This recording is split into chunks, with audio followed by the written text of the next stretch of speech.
Hello. पिछले lecture में हम लोग देख लिए थे कि हार्ट का इंट्रोडक्शन, हार्ट का डेफिनेशंस, हार्ट का लोकेशन के बाद फिर उसमें heart cardiac musculature, nodal tissue system, इतना सब हम लोग देख चुके हैं। इसके अलावा हम लोग कोरोनरी सर्कुलेशन देखें कि कैसे हार्ट जो है वो पूरा बॉडी में पंप करता है ब्लड, लेकिन हार्ट के पास खुद ब्लड कहाँ से आता है, तो वो पर थ्रू कोरोनरी सर्कुलेशन। इसका आगे बहुत एप्लीकेशन है, क्लिनिकल सिग्निफिकेंस, इसलिए हम लोग देख रहे हैं।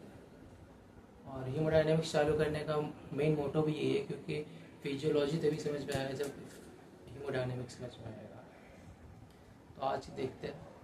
तो हम लोग हार्ट से रिलेटेड कंसेप्ट्स देख लिए थे। आज हम लोग देखेंगे वैस्कुलेचर्स, वैस्कुलर सिस्टम। वैस्कुलर सिस्टम्स क्या होता है? तो एज वी नो, पहले जो ब्लड है वो हार्ट पंप करता है ऑल ओवर द बॉडी। किसके थ्रू? आर्टरीज और वेन्स के थ्रू। आर्टरीज और वेन्स क्या होता है? हम लोग कार्डियोवैस्कुलर सिस्टम में कार्डियक सिस्टम तो देख ले, लेकिन वैस्कुलर सिस्टम भी तो देखना है।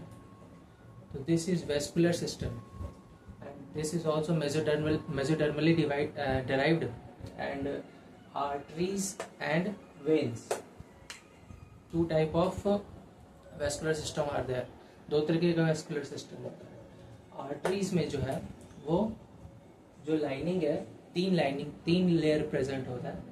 ट्यूनिका इंटीमा अंदर का लेयर, ट्यूनिका मीडियम बीच का layer, then after tunica externa जो है वो बाहर का लेयर। जब हम लोग स्ट्रेटेड मसल्स, कार्डियक मसल्स और स्मूथ मसल्स के बारे में पढ़ेंगे तो वहाँ हम लोग डिटेल में देखेंगे इसको, लेकिन यहाँ पे हम जनरल डिस्कशन कर देते हैं कि ट्यूनिका एक्सटर्ना जो है वो फाइब्रस टिश्यू से जनरली बना हुआ होता है, और ट्यूनिका इंटरना जो है वो स्क्वैमस एपिथेलियम से बना होता है, ताकि ज़्यादा से ज़्यादा ड्रेन कर सके ब्लड को in tissue fluid networks.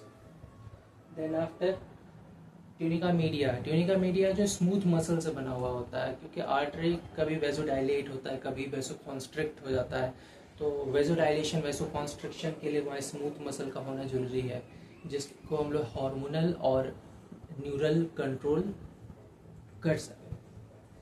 Then after this is your vein जो है उसमें ट्यूनिका इंटीमा होता है, ट्यूनिका एक्सटर्ना होता है। मीडिया बहुत छोटा सा होता है, बहुत ज़्यादा बड़ा मीडिया नहीं होता है। और दूसरा, वेन में वेल्व होता है। वेल्व इसलिए होता है क्योंकि वेन में ब्लड का प्रेशर बहुत कम होता है। आर्टरीज नहीं है कि यहाँ सीधे हार्ट से पंप किया हुआ ब्लड आ रहा है, तो यहाँ प्रेशर बहुत ज़्यादा हाई होता है। यहाँ वेल्व पॉसिबल नहीं है, वो रप्चर हो जाएगा, क्योंकि इसमें पहले से प्रेशर हाई है।